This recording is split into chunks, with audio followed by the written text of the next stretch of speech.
Mula sa pag-iikot ni Pangulong Aquino sa mga lugar na nasalanta ng Bagyong Maring at Habagat, ang lungsod ng Mandaluyong ay isa sa mga napiling bisitahin ng punong ehekutibo kahapon. Para sa detalye, balitaan mo kami, Rocky Ignacio. Tiniyak ni Pangulo Aquino ang pagkilos ng gobyerno para maiwasan ang pinsala sa buhay at ari-arian ng malawakang pagbaha sa Metro Manila at karatig lugar dahil sa baradong waterways. Dalawang malaking establishment na iligal na nakatayo sa waterways kasuhan ng Pangulo sa Department of Justice. Ilang araw matapos magkasakit ng libot ang Pangulo upang personal na makita ang kalagayan ng mga biktima ng baha, kabilang na dito ang evacuation center sa Mandaluyong Elementary School. Last night, pinapalo po kay Secretary Laila status ng mga cases yung mga nag-i-impede ng ating waterways. No? Specifically, yung mga may kaya na medyo malalaking mga establishmento. So, hindi ko na muna babanggitin yung mismo kumpanya o dalawang kumpanya dahil mag-file na una-una na civil suit tapos criminal suit. The end point being to be able to demolish these legal structures at makadaling tubig. Hiniling din ng Pangulo ang kooperasyon ng mga nakatira sa mga panganib na lugar para sa agarang paglilikas. 80 pamilya mula sa Mandaluyong ang maililipat na sa mas ligtas na lugar sa susunod na buwan. Sa Mandaluyong City, personal na namahagi ang Pangulo ng relief packs na may lamang 10 lata ng sardinas at corned beef, kape, bigas, kumot at banig. Ngayon, maganda rin yung cooperation ng ating mga kababayan na yung nakikiisa na paglikas dito sa mga danger zones. Dito sa Mandaluyong, the report by next month, yung first 80 families na Lugulaw makakalipat by next month. Hindi na yung masalimuot yung proseso sa paglilikas sa kanila sa mas maayos sa lugar.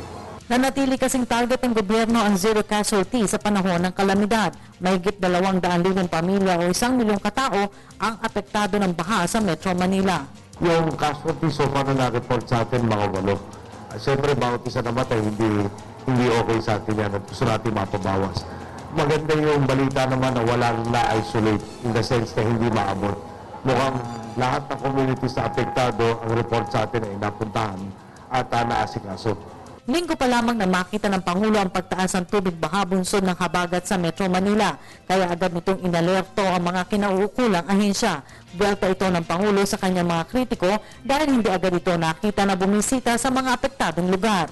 Yung meeting cabinet ko kinukulit ko since Sunday. No? Yung Sunday kasi, birthday ng kapatid ko, meron kami konting salo-salo, pauwi, nakita ko yung baha dito sa Osmeña na talagang simbama medyo si Secretary Suliman na naalala ko pabalik pa lang galing ng Bicol. So nag-abot tayo sa Quezon at tinatanong ko kung ready na tayo dahil nga yung ko nabasa yung red na warning ng Pag-asa tungkol sa dami ng ulan. No? Secretary Singson, natawagan ko after si Yusek Tolentino dahil nga tinatanong kung may magagawa ba tayo dito sa umiipon na tubig. No? Sunday pa lang ito. No? Si Chairman Tolentino was another one na yung mga pumping stations.